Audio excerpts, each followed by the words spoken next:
and welcome back to another episode of Webtech Tutorial.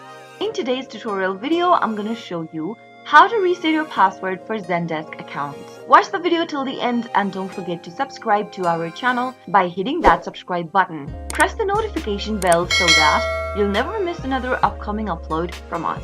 If you've forgotten your password during login into your ZenDesk account, then there's a simple way to retrieve your password back. Simply go ahead and open up a web browser and into the URL box type in ZenDesk.com and press enter on your keyboard. Click the sign in link at the top right and click on sign in again, and you'll be able to see the sign in area for your ZenDesk account that is registered with your company. If you don't remember your password during login into the account, simply click on this forgot my password link. On the next page, you'll be able to see this interface. It is asking you to enter your email address associated with ZenDesk. So go ahead and enter the email associated with ZenDesk.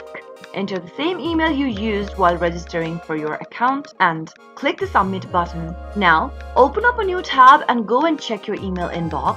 Open up the email that you received from ZenDesk and it'll have your company name. So simply click it open and you'll receive this link that says set a new password. Give it a click. On the new tab, you'll be able to see a box that says new password.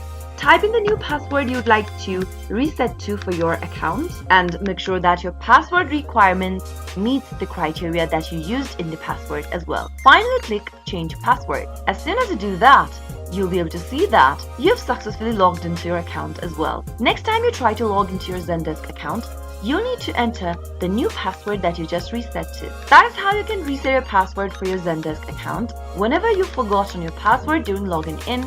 I hope the tutorial was helpful to you. If it was, go ahead and give us a thumbs up. I'll be back soon with more videos like this. Thank you for watching.